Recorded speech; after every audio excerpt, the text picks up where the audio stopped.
is to make delicious spare ribs and sauerkraut for this New Year's.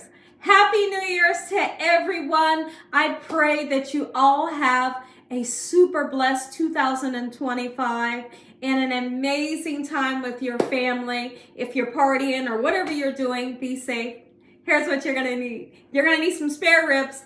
I got some spare ribs and I got some kraut, y'all. We're making it today. It's New Year's Eve today, but I'm making this for tomorrow because there's other recipes that I'm gonna be making, and I figured go ahead and get a head start on your dinner. Okay, so now your favorite barbecue sauce, or if you like to make it yourself, you can. All right, and I have a really interesting ingredient that we'll be using: vinegar and some sugar. You're gonna need some spices to make everything taste delicious. I have a lot of spices here. We have salt and pepper, chicken bouillon powder, garlic and onion powder, red pepper flakes, parsley flakes, and paprika. We have some water in here. Make sure your hands are impeccably clean. Let's get started with these delicious spare ribs and sauerkraut. Many of you love to have some type of pork, sauerkraut, and black eyed peas for the holiday. I would love to know if you do that same tradition that I was raised up on. Right? I do it with my family, and we always do it every New Year's. So now I sent my husband to the store to pick up some ribs. Preferably, I wanted some baby back ribs. Of course, they're going to be sold out. All the pork is sold out, basically, right? So he couldn't find those. He couldn't find spare ribs, but he was able to find these spare ribs that were already sliced. So I'm super happy about that. What we're going to do today, because it's freezing cold outside, we're not going to take them outside and grill. We're not going outside to grill. These are going to be cooked in the oven, and they're going to taste just as good as if we were to cook these outside on the grill. Okay, and then I'll show you how I make my kraut taste super delicious. When I make sauerkraut, I make them sweet and sour. I don't want kraut that's just plain sour. It make it do like that when you eat it. I want people to say yum when they taste it. They're going to taste that hint of sweetness, that hint of sourness, and we get a sweet and sour kraut that is absolutely amazing and super simple to make. I hope you're having a good day today, and if you're not, hopefully I can brighten up your day with this amazing recipe. Okay, so let's do this. See how, let me show you. I'll bring it up real close. It's a lovely pack of spare ribs that they've already cut down for me, which is spectacular. But what I'd like to do is see if my handy dandy cleaver here can chop this baby down for me. So I'm going to give it a go and see if it can. Oh, yes. That's what I'm looking for. It's going to give me even more. Okay, so I'm going to continue to break these down just like so in this manner. Oh, yeah, that one, super simple. I'm going to break them down, and then I'll talk about boiling them. We're going to pre-boil them, and when we boil these, we're going to tenderize them. We're going to put a ton of flavor in this water, and they're going to be so succulent before they even go into the oven. These ribs will be fall off the bone, juicy, tender. What looked like to be a little bit of ribs turned out to be a ton of ribs. We're going to go ahead and put them into our water, and we're going to season our water like we are absolutely nuts, because we want, once again, we want to give our ribs some good flavor. I'm going to cook these things until they are so tender. Oh my goodness, I can't wait. And the smell, the smell is going to perfume your whole house. Your neighbors are going to wonder what you're cooking, right? All right, here we go. Let's get these in. And then when I come back, we're going to throw some seasoning in. If you would like to put fresh garlic or onions in here, absolutely, now's your chance. Go ahead and season. All right, so I'm going to go right in with some chicken bouillon powder. As we know, there's a ton of flavor in this little bottle here. I'm going to go in with some black pepper, and I want a nice amount. Perfect. All right, we're going to put a little bit of salt, just a little bit, because keep in mind your chicken bouillon powder has plenty of salt in there. We're going to go in with garlic and onion powder, and on purpose, we're using a nice amount. Okay, I'm going to put some red pepper flakes, not enough to burn your socks off, right? just enough so you can feel that heat in the back of the palate. And some paprika. It's not smoked paprika. And I just may put a little bit of liquid smoke in there if I have some. Okay, the parsley flakes really is just for me, just to make everything nice and pretty. And we're going to bring this up to a nice boil. Okay, I'll keep an eye on it, and then when I feel like they're perfectly done, I'm going to slice a piece off and give it a taste. Once it's tender, I'm going to show you how I like to coat them in our barbecue sauce and into the oven. Sorry about the phone ringing. That was my husband and Dakota. My husband took Dakota somewhere super special. They had to get tickets online at the Ticketmaster or wherever it is. But they just FaceTimed me and showed me like where they're at, and they look like they're having a ton of fun in the sun. And so they asked me, did I want to go? And I told them, no, I'll stay home. I want to clean the house.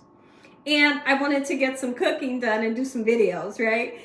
So I'm so happy that Dakota is having an amazing time. And I know this place that they went, my husband is having an amazing time. So they're FaceTiming me, showing me everything. So that really makes me extremely happy. It does. Not sure if you all could see down in that pan, but if you couldn't, here's a good view of our ribs that are getting ready to come to a boil. You know, we got to give it a while. We want to get them nice and tender before we coat them with our barbecue sauce and then into the oven. Look at that. When you get your sauerkraut, I love to tell people, if you can, if at all possible, grab your sauerkraut that's in the bag. It tastes better than the sauerkraut that's in the can. But I'm not telling you, don't get the sauerkraut that's in the can because it's delicious as well. I just personally find that the sauerkraut that comes in a bag, boy, it's nice and fresh. You hear me? And I love the vinegar taste that it has. Oh my goodness. So we're going to get all this lovely goodness out into our pan. Right? Just like this. Come on, right on out. And then we're going to season it. I love to make my sauerkraut sweet and sour, not just sour for me. So I always start off with a little bit of sugar, a little bit of vinegar, and then I'll taste the liquid. And when I'm happy and I feel like I have that sweet and sour, that tangy and that sweet, that's when I stop, putting more sugar or more vinegar in, okay? And then you just simmer it on low. This does not have to cook forever and a day. It does not have to go into the oven, although a lot of people put this in the oven with pork. If you want to do it that way, absolutely you could. Okay, so for now, I'm going to put 2 cupfuls of vinegar. This is just white distilled vinegar. Feel free to use any kind of vinegar that you love. Okay, so I'm going to give it a nice stir around, and I'm going to let it heat up first before we taste it, okay? If you're feeding a large amount of people, you may need more than 1 bag, right? Okay, so let's get this nice and heated up, and when I come back, we'll give it a taste and see if it needs more sugar or more vinegar. Sauerkraut is heated up, and I did go ahead and put more sugar in. So altogether, I believe that I put about 3/4 of a cup of sugar in, and I put 3 more cupfuls of the vinegar. All right, I'm going to go in and give it a taste just one more time, see if I'm happy, and then, like I said, you can turn this off. Okay, let's see. Oh, I love it. And I love sauerkraut on a plain hot dog. Listen to me. Listen, when you pair ribs and sauerkraut together, it's the perfect match. Oh my goodness, with the black eyed peas on the side. Yes. That's it. And the next time you make your sauerkraut, or if you're making it tomorrow or today, make it this way. I promise you'll love it. Liquid smoke. So we're going to use it. And when you're using liquid smoke, I always like to remind people, please don't use too much. A lot of us, we love that smoky flavor that the grill gives us, or that charcoal gives. This gives that taste that you love. And if you're boiling your ribs, or if you're cooking them in the oven, however, you can add this, but if you use too much, you destroy it. I'm not going to use a lot. And see, you can kind of see the hole here. I'm just going to do like maybe 3 drops, and that's good. You only need a little bit. Y'all. When I tell you, these ribs are super tender, I'm hoping you can see. I done took a slice of this one right here. The flavor is there. The tenderness is there. we're going to take that pot and I'm going to get rid of the juice, okay? And then we're going to come back and I'm going to toss barbecue sauce all over them ribs, and then we put them in the oven to bake. Oh my goodness, I'm so excited. If you're excited, you should be. Can I just show you what I did to that bone? That's what I did to that bone because them ribs was so flavorful, so super juicy. Now, be sure not to let them set in the oven too long. Guess why? Because these are already cooked. We just want to kind of bake the barbecue sauce in and your ribs will be done. Your favorite barbecue sauce, pour them all over our ribs. I'm going to make sure that everything's nice and coated. We're going to get this into a baking dish until the barbecue sauce has a chance to bake in. That barbecue sauce is nice and hot, and guess what? Your ribs will be done, and they're going to taste so delicious, and I'm not kidding. All right, so we'll move them around a little bit. All right, get them nice and coated and into our baking dish. I'm going to be using a 9x13.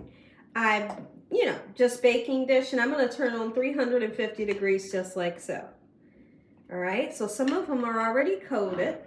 We'll go ahead and bring our pan into the equation. At any time, if you feel like you need a little bit more sauce on your ribs, then you have the option to, put more sauce. Oh my goodness. Oh, I know my husband. I know they're going to try to come in the house and eat this, and it's for tomorrow. It's for tomorrow. It's for tomorrow, but I know what they're going to do. I know what they're going to do, but it's okay because I spoil them. All right, look at that. Let's get this into the oven. How delicious does that look? How delicious does it look? Get it into the oven. Look at that right there. If you all enjoyed this video, give me a thumbs up. If you haven't subscribed, make sure you subscribe. Tell your family and friends. Tell the world about Gina Young, what I'm doing in this kitchen on a daily basis. I love you guys. Happy New Year's to each and every one of you. Heavenly Father, thank you for this meal. In the name of Jesus, we pray. Amen. Amen. And once again, thank you so. Just that simple. How to make your spare ribs in the oven taste just as good as the kind you would cook out on the barbecue grill. I keep wanting to say Merry Christmas, but Merry Christmas. Happy New Year. I love you guys. Good night.